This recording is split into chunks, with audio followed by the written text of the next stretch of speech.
Hello, my friends. Welcome. My name is Joe. This is the Joe Martino Show.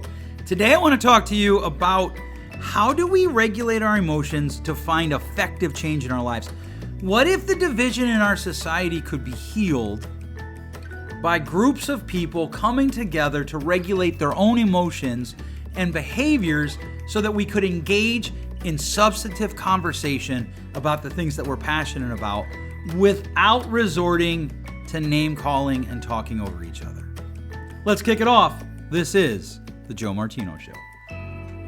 You're listening to the Joe Martino Show, a podcast dealing with all things emotional, relational, and human nature. Joe is a licensed counselor in the state of Michigan, specializing in relationship therapy. He is also the author of the book, The Emotionally Secure Couple. All advice offered in this episode is offered for entertainment and educational purposes only. Enjoy the show. Okay, so I do want to just take a moment, and I want to let you know, if you haven't heard, Netflix has actually been indicted in the state of Texas for the movie Cuties. And sure enough, one of the pages where I saw that article come up, people wrote, well, it isn't what the media is purporting it to be. It's this, it's that. And someone did ask her, they're like, do you know if the actors were legal age or little that were doing those things? And she said it doesn't matter, which, if you don't know what I'm talking about, there's a movie on Netflix called Cuties, purportedly created to exploit children. My beef with it was that it was exploiting children. My beef with it was that people were haranguing other people who decided to cancel Netflix because of it, not necessarily because they hate cancel culture, but because they used illogical arguments such as, well, there are other problems, or the ends justify the means, and those types of things. And so, I touched on that a couple episodes ago. It is an interesting thing to me to watch our society, to watch the things that we defend, to watch the things that we as a society, that we will fight for, and then the things that we're not allowed to fight for. And by not allowed, I don't necessarily mean even, the government. Or, if I'm really honest with you, I'm concerned that I think Facebook and Twitter are setting themselves up as censors. And I hear the argument, well, you're free to say whatever you want, but they're a private company. I agree. And certainly, I think it's safe to say that Twitter and Facebook and those venues tend to lean a certain way. But and the argument to me is, well, the people that lean the other way could create their own platforms. But do we really want a society that is more divided? That doesn't make sense to me. Do we really want a society that is more set into two separate camps? The people over there have their camps and the people over there have their camps? I don't think that we do. And this is going to hopefully be an early transition to what I want to talk about today. I think part of the problem is we're struggling as a society to deal with our emotions that are strong. We don't know what to do with our pain. We've essentially tried to enlist into a risk-free world. We've essentially tried to exist without risk of pain, without risk of hurt, without risk of emotional distress, and it is chewing our world up. And I think one of the issues here is that we don't really take a deep dive into emotions much, because there's a lot of parts of emotions that we don't like. Anger, hate, those types of emotions, we tend to look at them and we're like, well, we'll just push them away. But the problem is we're not succeeding. And so people aren't finding change. One of the things that's always interesting to me, if I'm working with a client, I was working with a older gentleman one time, 66, 65, and had a lot of fears of abandonment, had a lot of issues with the idea that relationships can have a season and people can move up and down in your life. And if you've not been exposed to this idea, there is a fascinating theory out there that has quite a bit of research to support it. The first 15 people that have the most of your time and the most of your intimacy get 60% of your capital. But here's the thing. The actual first 5 or 6, depending on how you run the numbers, get 60% of your, or excuse me, get 40% of your capital. So the groups, people 6 to 15, they end up with about 20%. And as this runs out for you, one of the things that I want you to consider is, what are the changes in your life that you want to make emotionally that you're not making? Because as you push out energy, as you push out emotional capital for people in those groups, one of the things that we do is we're not very good at drawing boundaries. So a person that is really, when we look at it scientifically, they're 3 or 4 levels out, they tend to get, for a lot of people, they tend to get a lot more emotional energy than they should. Don't believe me? Ask yourself why you got mad the last time you were on Facebook over someone's comment that you rarely talk to in real life. Run that question out. Now, I want to be clear here. I'm not saying that it's wrong for you to get off of Facebook. I'm not. If that's what you need to do to walk away and to have peace in your life, so be it. But that method, removing the source of the irritation, typically isn't a good long-term solution to how we actually manage our emotions, because there's too many different sources of irritation that can cause emotional distress. And so I know that there are people that are like, you know what, I don't get involved in Facebook, I don't get involved in social media, and that's fine, that's good for them if that works. But my question is always, I want to ask you a serious question. What is it that's happening? Why do you feel that you're feeling anger at someone that you barely talk to in real life posting something on Facebook? And I do think that that is one of the challenges of our constantly connected society. I think back to my parents' generation, and the amount of people that they knew was much smaller. Well, actually, let me rephrase that. I'm sorry, I said that wrong. I believe, and I think that there's enough research out that I'm comfortable saying this with some support, that there are more interactions, but probably less people that we know. We probably know more people tangentially, but actual people that they knew and would have interacted with in person is probably around the same. If anything, I might suggest it's a little smaller. With my parents' generation, showing up at somebody's house unannounced wasn't considered rude. It wasn't considered disrespectful. I just had somebody, I was talking to somebody just this week who said to me that they told their adult child that, don't worry, I wouldn't show up at your house without calling first. And they said to me, because that's rude. And I was like, yeah, I guess. I have to admit, I don't like it if people show up at my house unannounced. In fact, my wife and I work really hard to keep our house completely scrubbed from anything public. And so I get that, but that social dynamic has changed. And so we interact with more people that we don't actually know.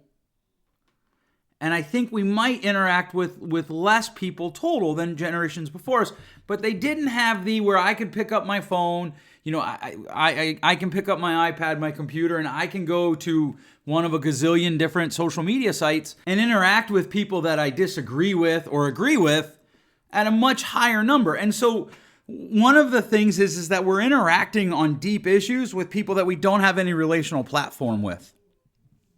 And that is a recipe for poor communication.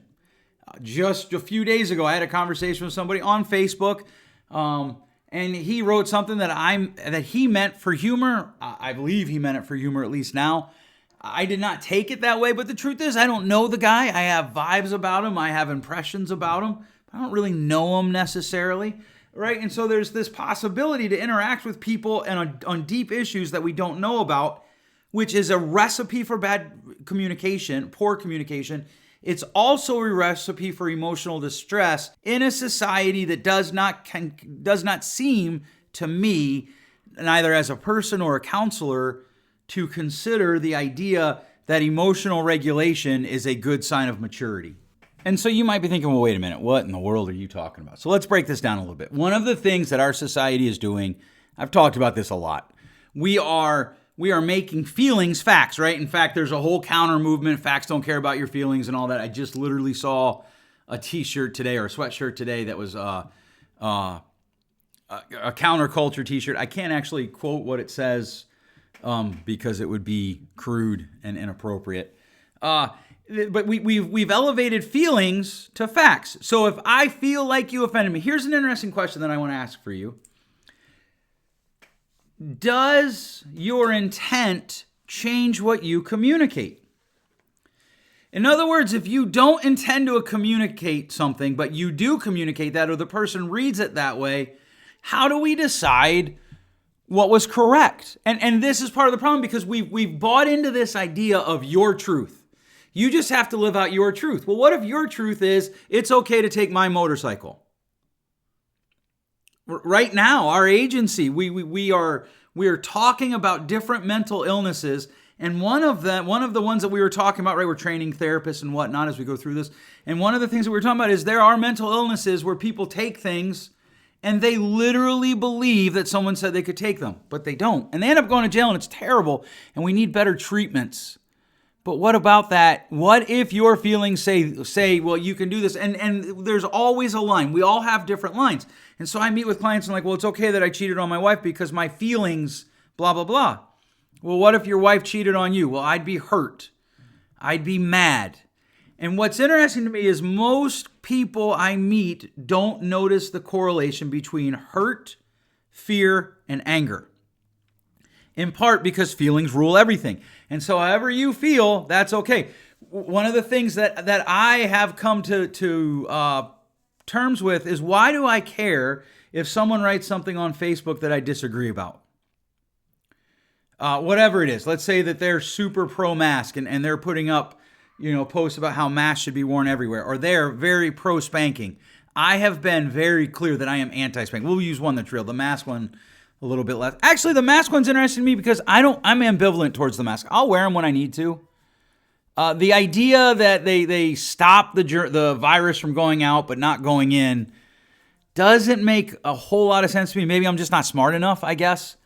But whatever. If you have a sign up in your store that says, hey, you have to wear this to come in here, okay, that's fine. This past weekend, my wife and I went to church. First time for me since the lockdown. And I wore my mask in.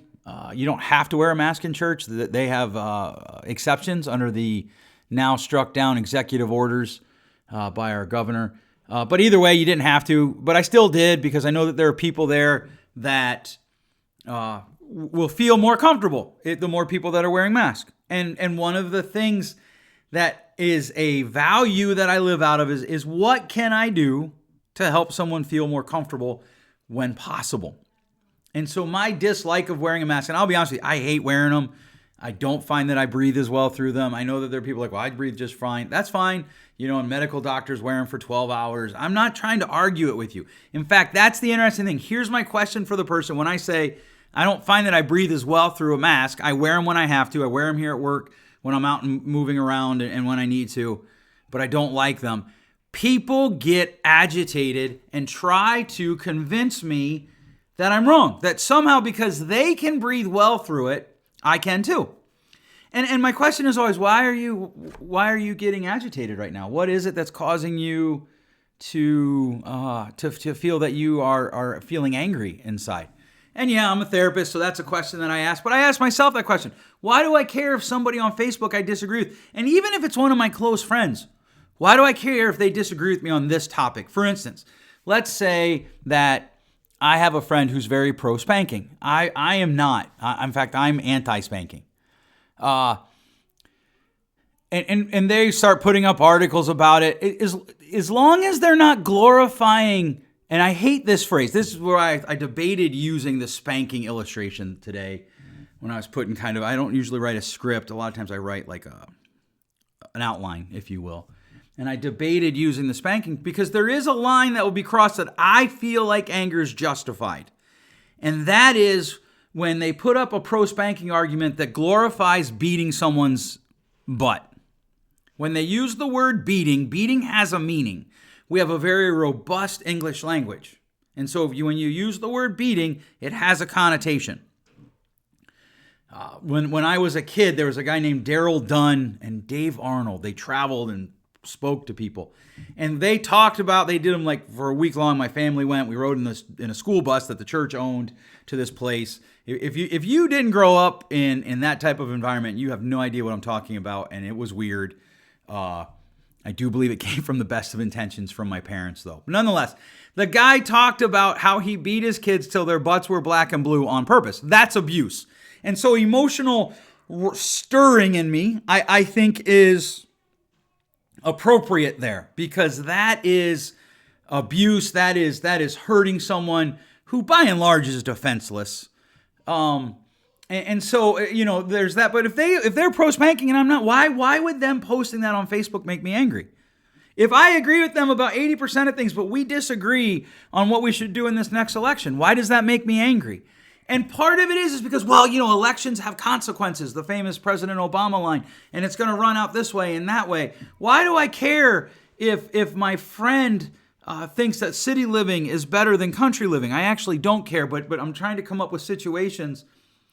Why do I care if you're a Trump supporter and you meet someone who just doesn't like him? Why do you care if you're a Biden supporter and you meet someone that doesn't like him? Why do you care? Because here's my question. Do you expect that everyone in the world's going to think like you? So when people put up something on Facebook and you're angry, here's what I want you to consider. It's not them, it's you. And it's not actually anger, it's fear. Because one of the things, if we do a deep dive into emotions, if we really want to facilitate change in our emotions, one of the things that we have to do is we have to do a deep dive into what is preceding the emotion that we're feeling. What is preceding the emotion that we're feeling as the predominant emotion? So for anger, the gentleman that I was talking about earlier, he was in his late 60s. And we talked about how it wasn't his fear of abandonment that was tripping him up. It was his behaviors, what he would do after he felt like he was about to be abandoned. And he would engage in behaviors that would actually cause the abandonment to become true. We call that self-sabotage. But part of it is he only focused on the fear of the abandonment. And so we came up with some physical strategies, things that he could do differently. And he went about and lived his life, right? Counseling's an hour. It's the other 6 days and 23 hours that really do the work for your counseling or for your change. And so he went out and he did them. And as he was doing them, it went well from my perspective. That is to say, one of the relationships that he was stressed about, that person engaged in poor behavior that hurt my client, that triggered my client's feelings of abandonment. And my client went and engaged in healthy behaviors, did not try to manipulate the other person back. And so we talked about it, and I said, man, I'm so proud of you. You're doing it. You're making changes. And he looked at me and he said, not very well. Right. And so here's the other piece. And this is a little bit like a jigsaw puzzle today, right? We're talking about how do we change our emotions? How do we regulate our emotions for a better, healthier life? Here's another part of that puzzle. You have to be able to engage and counteract the narrative in your head that's telling you you're screwing it up simply because it's hard. Because when things are hard, we typically trigger more negative emotions. Not because things are hard, but because what we believe about things being hard, which is usually the idea that we, at the very least, a self-conscious level or a subconscious level, believe that if things are hard, we must be screwing up. And then that triggers us to have a runoff into negative emotions. Now, okay, so far we've got a couple different pieces of the puzzle going. We've got a couple different puzzle pieces that we're trying to fit together here. We have the idea of a deep dive into emotions. We have the idea of what's going on when we start to feel emotions. We need to ask ourselves some questions like, hey, why does this bother me? Why am I angry? Is my solution a good term long solution or a good term short solution that's going to buy me time to get a better long-term solution? And then what's the narrative in my head telling me? What's going on inside my head? What's running through my head? And so as we start to put these puzzle pieces together, one of the things we have to do, this deep dive into emotions, is we need to understand emotions better. Now, for years, they said there were only 10 emotions. Now, I think actually in 2020, they said there's 27 emotions, they being researchers. I don't know for sure what the number would be. I know for as long as this business has been open, my counseling practice has been open, we've had a host of different faces to express different feelings and emotions. And as you boil down emotions, whether it's 10 or 27, I just literally, in research for this episode, I read an article said there's 80 emotions. I don't know if that's because 2020 has been such a circus, or if it's something else. That's a joke. That's a joke. But we don't typically differentiate between emotions, right? And so anger is typically a secondary emotion, which means it's a reactionary emotion. So the next time you're on Facebook, the next time you're listening to the news, the next time you see someone without a mask, the next time you see someone with a mask, the next time you hear someone talk about their church, the next time you hear someone vilify church, and you get angry, I want to tell you something. It's not what you saw or heard. It's what you believed about what you saw or heard that triggered your primary emotion. And then when you felt anger, that is the reactionary emotion to your primary emotion. So for my older gentleman, one of the things I pointed out to him was, he's like, I'm just angry all the time. And I said to him, the problem is you're not actually angry, you're afraid. And you cover your fear with anger. And the problem becomes, he was telling me a story about, he has these guys that he gets together with.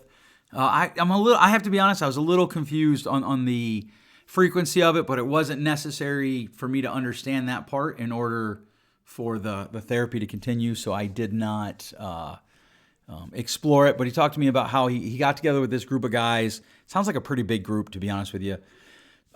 Regularly throughout the year, and it gets more and more contentious as different relationships in his family are struggling. Some people are like, "Hey, we're here for you." Some people are like, "Well, it's obviously your fault." And then he talked about, and this year it was awful, or the last trip that he had, which was the beginning of the summer, he's like, it was awful because the politics were in it.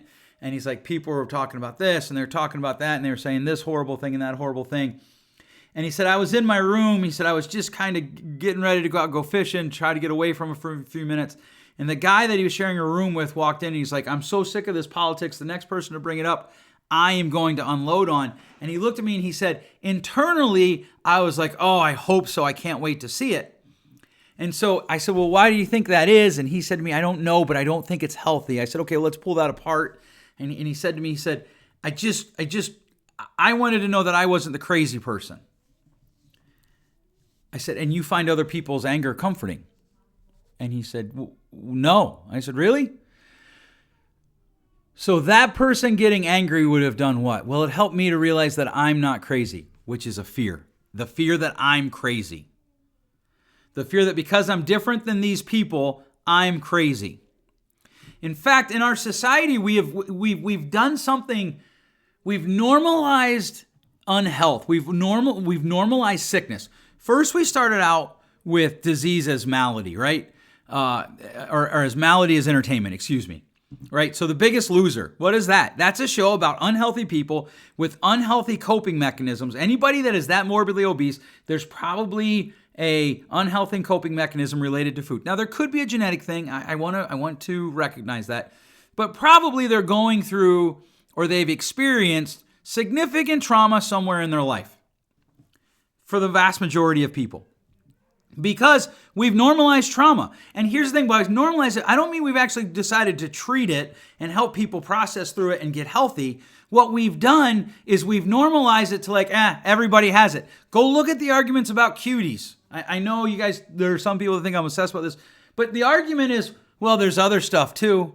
And so if you're abused, everybody's abused. It's okay, no big deal. You're an alcoholic. Well, doesn't everybody have a vice? You compulsively look at porn. Well, doesn't everybody have problems? And so we've normalized maladies. We've normalized sickness. We've normalized emotional sickness. So if someone says, "Hey, I'm going to draw boundaries and I'm going to be healthy," we've never actually talked as a society about processing those emotions. So drawing boundaries becomes a power trip. It becomes this thing about being mean because I can be mean because I'm empowered. If you don't believe me, go look at your friends that are getting divorced about the stuff that they post on Facebook. Go talk to them about how they talk about their ex in front of their children. And there's usually a pretty good correlation. Anytime a person says, well, I don't want to talk bad about my ex in front of my kids, the next words out of their mouth are going to be talking bad about their kids because they're angry. And I said to my client, I said, the thing you have to consider is anger becomes a blanket. The emotion of anger becomes a comforting blanket. It becomes like snuggling with a dog on a Sunday afternoon watching a football game. When the dog gets up and jumps down, you suddenly are cold and it doesn't feel good. So you grab a blanket and cover up. And anger becomes that heat source, that comfort.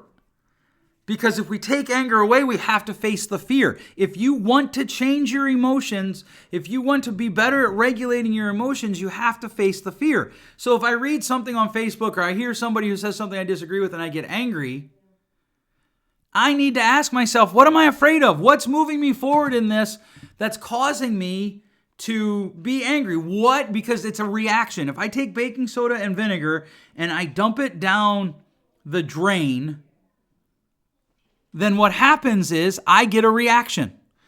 You can put it Mentos and Diet Coke. There's all sorts of different things you can do. Anger is the foam that comes from those reactions.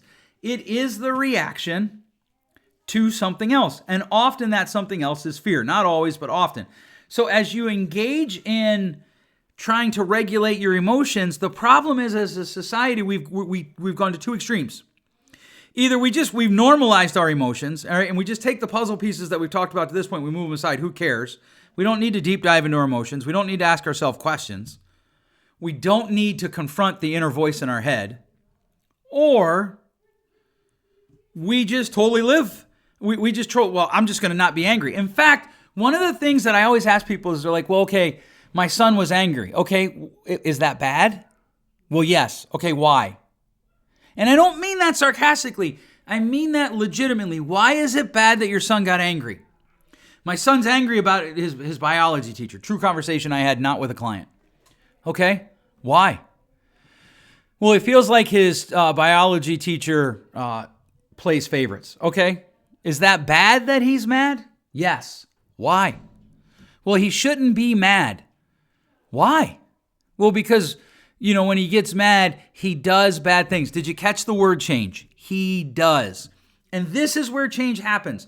We have to ask ourselves, what are the actions that I need to engage in that will help me to regulate my emotions to have a better life? So my client, I didn't tell him, well, don't feel like they're going to abandon you. In fact, the truth is, as we pulled apart some of his relationships, I actually said to him, I want you to recognize something. The healthier you get, the more likely some people in your life are likely to leave you. And you're going to feel that as abandonment. And that doesn't mean you're fundamentally broken. It doesn't mean there's something fundamentally wrong with you. It's just a feeling that you have. And so we don't have to elevate feelings to facts. We don't have to elevate feelings to run our lives. We simply have to ask ourselves, who do we want to be with those feelings? Who do you want to be with feelings that are in common? I was talking to a friend of mine. I have a friend that I go to lunch with pretty regularly. And he was talking about how when his kids ask him for advice or an opinion, when they don't do what he tells them, he used to get mad because they were asking him for an opinion. He was offering them a course of action. And if they rejected that course of action, they were rejecting him. That is a feeling created inside of him from the voice in his head interpreting what's happening. So here's how that works. Kid calls him up, ring, ring, ring. Hello, hey dad, what's going on? Not much. How are you doing? Good. How's the husband? How's the wife? Good, good. Hey, here's the situation that we're kind of wrestling through. What do you think? Da-da-da. Well, I think you should do this. And they go do that. His voice sees them go do that when he recommended they should go do this. And his voice says, see, proof that they don't respect you because you're a failure. Boom, he's angry. The inner voice that he's listening to, not talking to, he's listening to it, he's just letting it run, interprets the event as proof that somehow he's a failure. And so as that digs into him, he feels anger because he's afraid that he's a failure. And so one of the things that you have to consider is, what is my voice telling me about what's going on and what's not true about it? What am I feeling that's not true? I listened to a book this week that I found interesting. It was a book of Toltec wisdom. I know some people would not listen to it simply because of that, because the Toltec wisdom would be a religious orientation. But I'll read almost anything. And the guy made some profound statements, some stuff I was like, what in the world is going on right here? But one of the things that he says is the idea that we are secure in our beliefs if we're willing to fight for them at all cost is inaccurate. When we're willing to question our beliefs, we're actually secure in what we believe. In other words, allowing someone to question me on why I'm against spanking would actually show that I'm secure in my position of anti-spanking. Now, I'm not saying that you can't have emotions. In fact, what I'm actually suggesting is we should just open up our arms to all emotions and regulate our behavior. Until you come to the place where you regulate your behavior, you will rarely find relief. In fact, not getting mad isn't really an attainable goal until you regulate your behaviors. Doing away with anger isn't really an attainable goal until you regulate your behaviors. And then as you regulate your behaviors over time, you'll find that your body tends to react less strongly, and eventually it'll stop. Eventually. Now, not to everything. There are injustices that you probably should always hopefully have some level of reaction to. But I'm talking about, with your kids, with your wife, with your husband. The better you get at regulating your behaviors, the more your body becomes comfortable with living in the tension of this is painful, but it's not the whole story. It's not all of my life. As friends come and go, this is painful, but it's not all of my life. And you don't compound the problem by engaging in behaviors that are similar to dumping jet fuel on a fire. One of the biggest things that I point out to couples on repeat, sometimes, I've met with a couple for 2 years, and I bet you in those 100 or so sessions, I have pointed out probably 90 times that the fact that the other person got mad at them was not what caused the fight. It was the fact that neither of them could tolerate the distress of both people, of the other person being mad at them. Because there's the final puzzle piece. You have to be able to tolerate the distress of knowing that someone's mad at you. And regulate your behaviors so that you can then ask yourself those questions we talked about earlier. Earlier this week, I had a client who's strongly caught in resistance. Just go off, like for 6.5 minutes, about how I'm the worst therapist in the world. And I literally just sat there when they were all done, I said, okay, so let me just make sure I understand what you're saying. I did that. And then they said, yes. And I said, okay, then why do you come? Well, because I want to see what value you have. Okay, but why me? In Grand Rapids, there's so many therapists. Go somewhere else. We've been to a lot of therapists.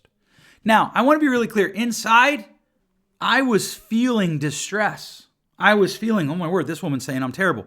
But as I listened to her arguments, I realized it was a defense mechanism because she didn't like what was necessary for change. And that's okay. I had a client one time tell me that her sister told her that she should stop going to therapy because every time after therapy, she was a mess. And at that point, she'd been coming, 4 or 5 times. And she said, you just make me angry. And I said to her, well, what do I do that makes you angry? And she said, well, you talk about this. I'm like, I just want to point out something. Literally everything you just brought up, I have never said. You say them. And I just have sat here and listened. And she's like, oh. And what happened was the things that she needed to discuss to get healthy were painful. And one of her defense mechanisms when she felt the pain and then the fear that this is never going to end is she would explode and she would not ravish people, but she would just try to scorch the earth around her, between her and the people around her, for protection. And by being able to regulate my own emotions and kind of let her sit there and cry and yell and scream and point her finger and tell me what her sister told her, and then just very gently point out one counter truth, she was able to grab that and start regulating her own behaviors. and distinguish between what am I hearing versus what I'm telling myself and from interpretation. And then she was able to regulate her emotions to move it forward. She was able to come to the place where she recognized her feelings and at the same time talked to herself about behaviors that were necessary for her to be the person that she wanted to be in the face of those behaviors. The problem becomes we try to kill an emotion that I don't know that we can kill because it's part of being human.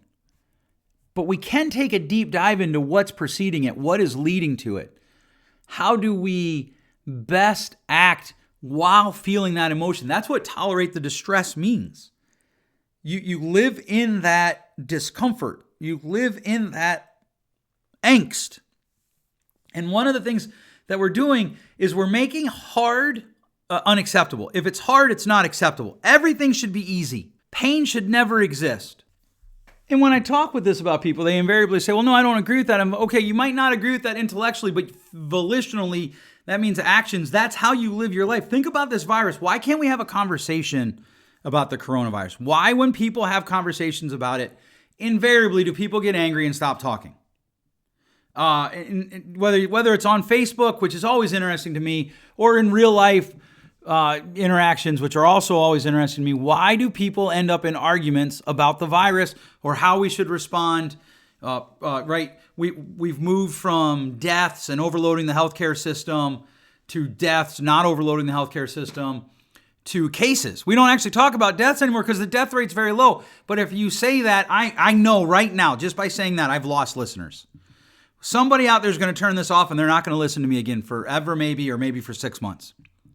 If I said, why are we so invested in a vaccine when we have vaccines for viruses and people are still dying from those viruses or from complications of pre-existing conditions related to those viruses, i.e. the common flu? Somebody's done. They just click me off. Click. Because they got angry, because they're afraid that they're going to die or someone they love is going to die. But they don't actually engage that fear, that emotion. They're angry and they're comfortable with anger, so they grab that and now they can vilify me. I'm not a victim here. It's easiest to use me. If you don't listen to me for that, so be it. I don't care. Just to be really honest with you. I don't. Because we have to stop just canceling people we disagree with. Wait a second, Joe. You said Cuties was terrible. It was. And I think it was terrible that Netflix showed it. I was talking with somebody about it yesterday over coffee. I don't care if you don't cancel your Netflix. What I care about is if you shut somebody else down who wants to cancel it. Just recently in my state of Michigan, the regulations for who can go to sporting events, outdoor sporting events, has been loosened. You still have to maintain 6 feet and all that. And immediately somebody puts, because football's worth dying for. Look, I'm not a big fan of high schools, what we currently do with high school sports. I'm not a big fan of what we do with pro sports. I haven't watched pro sports. I've been watching the playoffs of baseball. I haven't watched the NBA. I refuse to watch the NFL. I haven't watched college football. I don't care, but even there, if somebody's going to judge me and be like, oh, what's the matter with you? And they're going to make some misogynistically stupid joke. And then they're done listening because they can cancel me. But back to the sports thing, that's not an argument. Oh, well, because high school football's, worthy of dying. Well, okay, we have a lot of inconsistencies with how we're approaching this virus in that we're not talking about the people that are committing suicide. We're not talking about the people that are being homeless.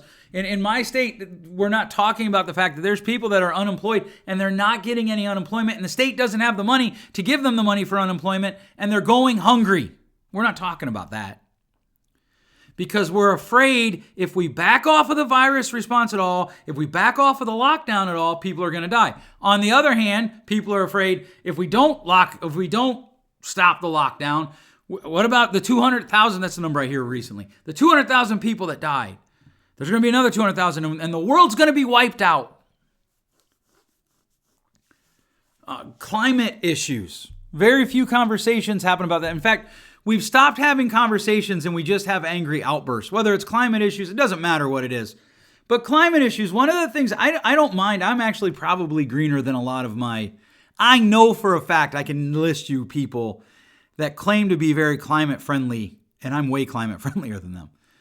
But one of the things I ask is, how many predictions of the world ending do we live through without the world ending before we step back and say, okay, maybe making predictions about the world ending isn't very good. Suddenly people stop talking to you when you say that because they can't regulate their emotions. And here's what I mean by regulate your emotions. I actually mean regulate your behaviors. We talked about this before.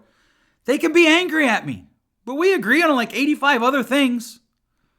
I can talk to people I disagree with, even some people that I'm angry with.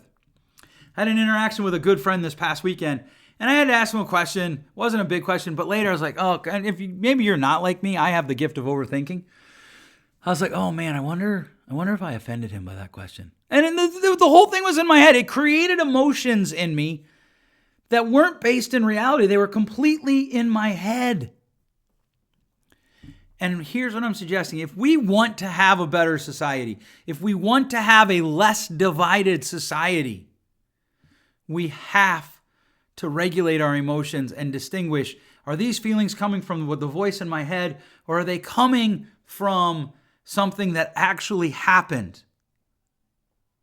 What is running through my head? Where are these feelings? Where are these emotions coming from? That's why we don't have conversations that are fruitful. We just have shouting matches. We just have people yelling at each other. And what's really interesting to me is, as I've talked about in the past, how we've elevated fear to a virtue. But the problem is when we elevate fear to a virtue, and then when people aren't afraid of the things that we're afraid of, we've also elevated anger to a virtue, because fear and anger run together when fear isn't processed. And so now anger is a virtue. So it's virtuous to do things that are hurtful to other people if you're angry. That's a bad place to be for an individual. That's a terrible place to be for a family. And it is an awful place to be for a society. All right. Thanks so much for listening. I know you can do anything with your time. I cannot tell you how much I appreciate that you take the time to join me in what I hope you find to be thought-provoking discussions. Thanks so much for listening. We'll catch you next time. Thanks for listening. If you enjoyed today's show, please share with a friend. And hey, give us that rating in your podcast store. Until next time, change possible.